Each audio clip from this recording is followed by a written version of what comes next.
Muy buenos días, queridísima familia de Dios. Un saludo muy especial. Les habla Juan Alberto Echeverri, un laico comprometido de la Iglesia Católica. Bienvenidos una vez más a esta meditación y oración del Evangelio del día martes 18 de abril de 2023. Le damos gracias al Señor por este nuevo día que nos ha regalado y una cordial bienvenida para todos, especialmente para aquellos que por primera vez se vinculan al canal. Somos una gran familia de Dios a los pies de la palabra del Señor. Como siempre vamos a orar, vamos a pedir la inspiración del Espíritu Santo, porque sin Espíritu Santo es difícil comprender la palabra y sobre todo que se quede en nuestro corazón. Así es de que los invito a que todos oremos en el nombre del Padre, del Hijo y del Espíritu Santo. Amén. Dios Padre de amor, de bondad, de misericordia, queremos darte gracias por este nuevo día que nos has regalado, por el don de la vida, por la alegría de vivir. Gracias Señor por la familia, gracias por el agua, por el sol, por el viento, por la naturaleza, por todo lo que tú nos das. Ayúdanos a detenernos hoy, a respirar profundo, a meditar en la importancia de la vida eterna, a que todo se detenga a nuestro alrededor, Señor, y que hoy podamos comprender que es necesario vivir del agua y del Espíritu, que es necesario penetrar en los misterios de Dios para ser verdaderamente felices, que todo lo que hay en esta vida es pasajero, es transitorio, y por eso hoy pedimos una gracia especial. Te pedimos la unción de tu Santo Espíritu. Ven Espíritu Santo de Dios y enséñanos a entrar en lo íntimo del corazón de Dios. Ven tú que sabes orar conforme a la voluntad de Dios y ruegas por los del pueblo santo. Ven intercede por nosotros. Derrama sobre nosotros el don del conocimiento, de la sabiduría. Ven Espíritu Santo de Dios y llénanos de ti. Regálanos la alegría. Pero también ayúdanos a reconocer nuestros pecados y nuestras faltas. Pero también con aquella fuerza, con aquel interés de cambiar para llegar al cielo. Ayúdanos a reconocer esas miserias que todos los días cometemos. Orgullo, soberbia, vanidad, pereza, en fin, Señor. Hoy te pedimos que soples de nosotros, sobre nosotros esa gracia. Perdónanos, Señor, por todo aquello con lo que te hemos ofendido. Ven Espíritu Santo de Dios y llena nuestros corazones. Alegra nuestra vida. Levántanos hoy con fortaleza. Levántanos hoy con el don de tu presencia. Ven Santo Espíritu de Dios y guía nuestros pasos. Todo esto lo pedimos, Padre, en el nombre de Jesús y por la intercesión de la Santísima Virgen María. Amén y amén. Pues muchas gracias, mis queridos hermanos, por estar presentes. Vamos de lleno con las lecturas. Primera lectura tomada del libro de los Hechos de los Apóstoles, en el capítulo 4, versos 32 al 37. Dice así: El grupo de los creyentes tenía un solo corazón y una sola alma. Nadie llamaba suyo propio nada de lo que tenía, pues lo poseían todo en común. Los apóstoles daban testimonio de la resurrección del Señor Jesús con mucho valor, y se los miraba a todos con mucho agrado. Entre ellos no había necesitados, pues los que poseían tierras o casas los vendían, traían el dinero de lo vendido y lo ponían a los pies de los apóstoles. Luego se distribuía a cada uno según lo que necesitaba.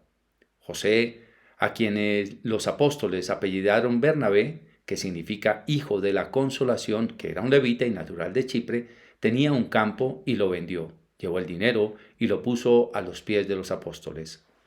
Palabra de Dios, te alabamos, Señor.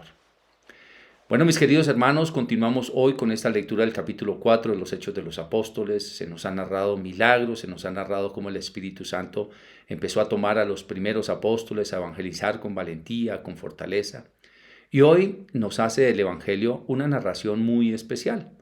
Parece que muchos hermanos que se han separado de la iglesia o incluso personas que no creen en Dios han tomado estas palabras que están aquí escritas como un sentido de comunismo, aquel mal llamado, digámoslo así, socialismo o comunismo que pretenden adjudicarle al Evangelio o al cristianismo.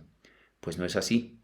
La verdad es que cuando una persona tiene un llamado de Dios, tiene dos circunstancias muy importantes. La primera es sentir la necesidad de ayudar a sus hermanos, como en el caso de Bernabé, que era un levita. Recordemos que los levitas eran los encargados de asistir en todo en el templo, eran los encargados de los utensilios, de todo lo que, digamos, administrativamente el templo requería. Eran funcionarios de un templo y sin embargo ellos se convirtieron al cristianismo y entonces Bernabé lo que hace es, yo tengo que ayudar, yo tengo que poner al servicio de la fe y de la iglesia, tengo que poner los bienes míos. Así que vende un terreno, no dice que no tenía más cosas, pero vende un terreno que ponía y lo coloca a disposición de los apóstoles. Es importante entender que aquí dice tenía un terreno y lo vendió y puso el dinero a disposición de los apóstoles. No dice que no tenía nada más. Es posible que hubiera tenido otras casas, otros bienes, pero toma un terreno y lo pone a disposición de la iglesia. ¿Cuánta gente, yo me pregunto, hay inmensamente rica, con 5 departamentos, 3 casas, o 2 casas, o 4 casas, o 20 carros, o tantas cosas, tantos bienes y tantas tierras, y el día que pasan la limosna en la iglesia, saca una monedita, la más pequeña que tiene, y le echa una ofrenda, y se siente orgulloso de haber colaborado con la iglesia? O saca poco dinero y lo ofrenda para la iglesia. Hablemos no de una monedita, hablemos de poco dinero en relación con todos los bienes que se tienen. Seamos muy sinceros. Ser una persona de Dios, realmente de Dios, involucra también el ser desprendido de los bienes materiales, pero no desprendido porque sí, para dárselo a los sinvergüenzas que no trabajan. No. El comunismo tal vez puede hacer eso. El comunismo lo que hace es que todo el dinero de todo el mundo lo reparten entre todos. Así que el vago sigue vagando feliz porque no tiene que hacer nada. Y el trabajador, la persona que se ha esforzado, el que es inteligente, el que es una persona que se levanta desde temprano a buscar el sustento, ese sigue esforzándose para darle a los sinvergüenzas que no comen. Eso no es lo que está diciendo esta palabra. Lo que está diciendo esta palabra es que nadie sufría ni nadie tenía pobreza precisamente porque todos colaboraban. Si tú lees la primera carta de los Corintios en el capítulo 9, nos va a decir, hoy ustedes tienen lo que a ellos les falta, mañana ellos tendrán lo que les falte a ustedes, así que habrá igualdad, ni a ellos les sobra, ni a ustedes les falta, ni a ustedes les sobra, ni a ellos les falta.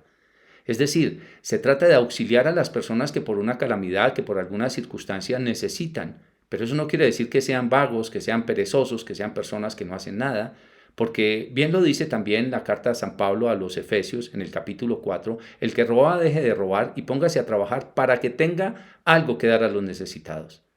Es que el trabajo es para mí, para mi sustento, pero también para servir a la humanidad. Y por eso todos tenemos que trabajar. Así es de que aquí no hay ningún comunismo. No se trata de un comunismo, esta fuente del conocimiento que trae la palabra de Dios, sino más bien hablar de la misericordia, de la justicia, de la equidad, pero sobre todo de una hermandad espiritual en medio de todos nosotros. ¿Qué es lo que sucede realmente con las comunidades religiosas? Alguien dice, bueno, pero es que eso es muy difícil que se cumpla en la vida cotidiana. Pues no, no es difícil. Fíjate, por ejemplo, vamos a hablar de dominicos, vamos a hablar de los capuchinos, vamos a hablar de, bueno, los legionarios. Ellos recogen las ofrendas que da la gente en general y a cada sacerdote le dan una ofrenda o a cada sacerdote le dan un salario mensual y le asignan unos bienes y le asignan precisamente un dinero para que no sufran necesidad, pero tampoco para que les sobre, porque administran bien para todo el mundo. Esa es la idea de nosotros. Es que hay algunos que sí han cogido el dinero y entonces han comprado bienes y han hecho esto y han hecho lo otro. Pues sí, puede ser que haya algunos así, pero así no es todo el mundo, ni eso es lo que está diciendo esta palabra. Por eso la palabra de Dios es perfecta y nos está hablando precisamente de la misericordia en el compartir con los hermanos de una manera muy especial. Por eso dice que eran estimados entre todos. Tanto tiene que haber justicia en el que recibe y administra como en el que da para colaborar con la obra del Señor. Y si hay alguna calamidad, una enfermedad, si hay de pronto alguna circunstancia precaria en uno de los hermanos de la comunidad, pues ahí sí salimos todos a ayudar y auxiliar. De eso es de lo que se trata el Evangelio y eso es lo que nos está diciendo hoy. Así es de que por un lado esto no es comunismo y por otro lado no se trata de alcahuetear a los vagos y a los sinvergüenzas. Entonces yo me meto a una comunidad porque en esa comunidad a mí me sostienen. Y seamos muy sinceros, en muchas comunidades se meten muchas personas por pobreza, porque dicen allí pues por lo menos puedo tener, no quieren ser sacerdotes, pero se meten allí porque encuentran comida, porque encuentran techo, porque encuentran sostenimiento y entonces esos son algunos de los que son después malos sacerdotes, desafortunadamente, a menos que tengan un proceso de encuentro y de conversión con Dios, que ojalá así sea, y para eso es que deben ir dirigidas todas nuestras oraciones. Vamos con la lectura del Salmo de este día, que va a ser tomado del Salmo 92, en algunas Biblias el 93. Y vamos a responder, el Señor reina vestido de majestad. El Señor reina vestido de majestad. El Señor reina vestido de majestad. El Señor vestido y ceñido de poder. El Señor reina vestido de majestad. Así está firme el orbe y no vacila. Tu trono está firme desde siempre y tú eres eterno. El Señor reina vestido de majestad. Tus mandatos son fieles y seguros. La santidad es el adorno de tu casa. Señor, por días sin término. El Señor reina vestido de majestad. Gloria al Padre, y al Hijo, y al Espíritu Santo, como era en el principio, es ahora y siempre, por los siglos de los siglos. Amén. El Señor reina vestido de majestad. Bueno, ¿por qué será que el salmista comienza a decir esto? Pues lo comienza a decir por una seguridad que tiene de todas las circunstancias que ha vivido en su vida.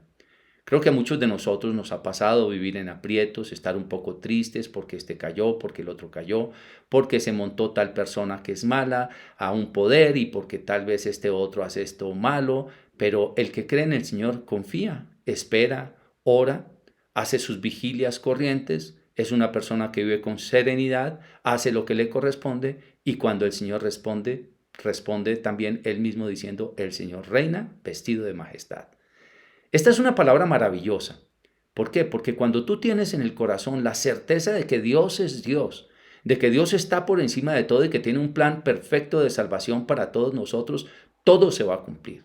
Todo en Dios se va a cumplir. Dios tiene la última palabra. Aquellos hermanos que comienzan a hablar que la iglesia se va a caer, que el Papa no es el Papa, que es que mire lo que estamos viviendo y entonces llevan a todo el mundo a un pánico colectivo. Esas personas que viven en ese estado, claro, muchos de ellos dirán, no, es que yo lo digo es para que oren. Bueno, ¿y por qué no oras tú bien y haces tú tus ayunos y ofreces tu vida y tus cosas precisamente para que el Señor tenga misericordia? Pero ¿sabes cuál es la realidad de esto? Que el que tiene fe sabe que Dios tiene un plan perfecto para la salvación del mundo y para su iglesia. Dios no se equivocó. Perdóname que te lo diga, pero Dios no se equivocó.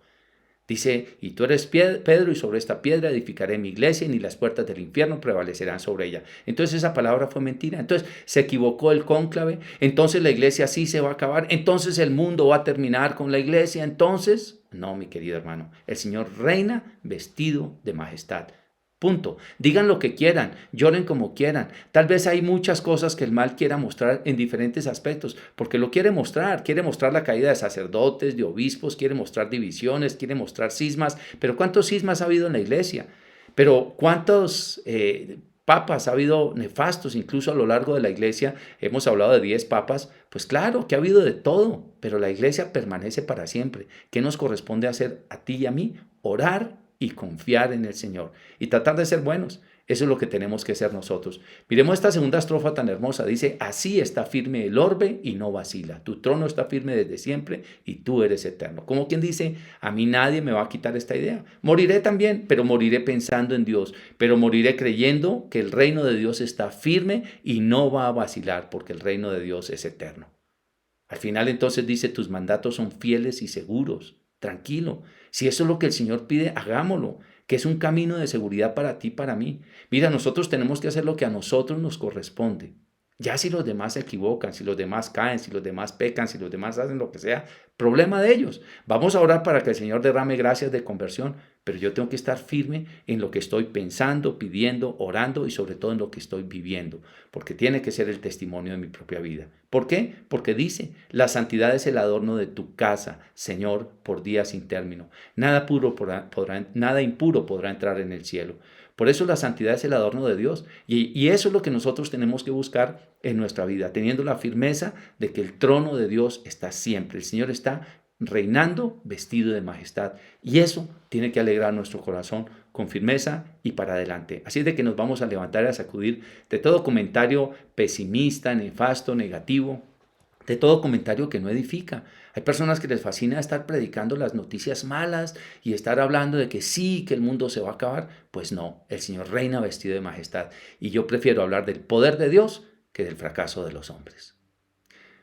Lectura del Santo Evangelio según San Juan, tomado el capítulo 3, versos 7b al 15. Hoy va a ser la segunda parte de la lectura de Nicodemo. Quizá la vamos a dividir en 3 en estos días de la liturgia. Dice así la palabra de Dios. En aquel tiempo dijo Jesús a Nicodemo, tenéis que nacer de nuevo. El viento sopla donde quiere y oyes su ruido, pero no sabes de dónde viene ni a dónde va. Así es todo el que ha nacido del Espíritu. Nicodemo le preguntó, ¿cómo puede suceder esto? Le contestó Jesús, ¿tú eres maestro de Israel y no lo entiendes? En verdad te digo. Hablamos de lo que sabemos y damos testimonio de lo que hemos visto, pero no recibís nuestro testimonio. Si os hablo de las cosas terrenas y no me creéis, ¿cómo creéis si os hablo de las cosas celestiales? Nadie ha subido al cielo sino el que bajó del cielo, el Hijo del Hombre. Lo mismo que Moisés elevó la serpiente en el desierto, así tiene que ser elevado el Hijo del Hombre, para que todo el que crea en él tenga vida eterna. Palabra del Señor, gloria a ti, Señor Jesús. Pues bien, mis queridos hermanos, tenemos aquí la segunda parte, creo que vamos a dividirla en 3 en este tiempo. La segunda parte del diálogo de Jesús con Nicodemo. Ya sabíamos, para aquellos que no alcanzaron a estar ayer, que Nicodemo era un hombre importante entre los judíos, era un jefe fariseo. Eso era muy importante entenderlo, y ayer creo que lo dejamos claro por qué era tan importante que un jefe fariseo entrara en diálogo con Jesús y por qué Jesús hace una clase de milagros que son especiales. Hoy el Señor vuelve y le repite, o más bien retomamos desde esta última palabra que dijo el día de ayer, que es: no te extrañes de que te diga, todos tienen que nacer de nuevo. Tienen que nacer de nuevo. Aquí no dice, te sugiero que nazcas de nuevo. Aquí no dice, a ver si de pronto nacen de nuevo. A ver si te nace en el corazón nacer de nuevo, como muchos de los que, digamos, estamos en la iglesia y escuchamos a otras personas. No, es que a mí no me nace ir hoy al grupo de oración. Es que no me nace ir a misa. A veces me nace y voy. No, no es si te nace o no te nace. Aquí dice que para entrar en el reino de los cielos tenemos que nacer de nuevo. Y la palabra tener que es una obligación que no tiene vuelta de hoja. Es una obligación, no porque Dios te quiera montar una obligación. Te voy a poner este ejemplo para que te des cuenta cómo la misericordia de Dios nos está hablando hoy. Tú dices, yo quiero entrar a las fuerzas militares. No, yo quiero entrar a la marina. No, yo quiero entrar a la fuerza aérea. Ok, perfecto. Para entrar a la fuerza aérea tienes que sacar mínimo 5 sobre 5 en todos los exámenes. Porque así es que se van a seleccionar. Y tienes que tener esto, y tienes que hacer aquello, y tienes que tener esta estatura, y tienes que tener este estudio, y tienes que tener estas condiciones. Ah, no las tengo. ¿Pero quieres estar allí? Pues sí, pero es que no las tengo. ¿Pero quieres estar? Ah, bueno, si quieres estar, entonces tienes que esforzarte por entrar. ¿Y qué es tener que hacerlo? Pues es que tienes que comenzar a estudiar de nuevo las matemáticas, el inglés, tienes que comenzar a estudiar de nuevo la física, la química, la filosofía. Tienes que estudiar esto. ¿Para qué? Para que te puedan aceptar en esos pocos que pasan. Porque van a pasar tal vez unos 200 de los 20,000 que se presentan. Así que si quieres entrar en las fuerzas militares, en la fuerza aérea, en la marina, pues tienes que hacer esto. No, es que yo quiero entrar a la medicina y quiero estudiar medicina. Ah, ok. Pues hay muchas universidades que ofrecen los programas de medicina. ¿Qué se necesita para entrar allí? Pues para entrar allí tienes que pasar esta materia, esta materia, esta materia, esta materia. Así es de que tienes que estudiar mucho y tienes que tener un buen resultado en las pruebas de estado y tienes que hacer esto. Entonces te están obligando, entonces te están maltratando porque te obligan. No, es si tú quieres. Pero si tú quieres, tienes que hacer esto. Lo mismo le está diciendo hoy a Nicodemo. Porque Nicodemo está muy cuestionado con Jesús. Y en ese cuestionamiento que tiene de Jesús, positivo por supuesto, le dice, maestro, ¿qué debo hacer para alcanzar el reino de los cielos? Dice, pues tienes que nacer de nuevo. O sea, si tú quieres estar en este proceso de la espiritualidad profunda, tienes que nacer de nuevo. ¿Y qué es nacer de nuevo? Pues nacer del agua y del Espíritu. ¿Y qué es nacer del agua y del Espíritu? Es el propósito del cambio, pero nacer de la gracia que viene de lo alto, que es el Espíritu Santo. Y entonces le hace una explicación aquí que es muy detallada y muy interesante. Dice, el viento sopla por donde quiere, y aunque oyes su ruido, no sabes de dónde viene ni a dónde va. Así son todos los que nacen del Espíritu. Imaginémonos esta figura, el viento soplando. ¿Pero de dónde viene? ¿Quién lo está mandando? Lo único que nos damos cuenta es que a veces el pelo nos va para atrás, a veces para adelante, a veces pasa para el lado y uno dice, ¿pero de dónde salió todo este ventarrón? No sabemos de dónde, pero está. No sabemos de dónde, pero está. ¿Por qué? Porque esta es una fuente que viene de lo alto de Dios. Este no es un razonamiento humano, por eso hay que nacer del Espíritu.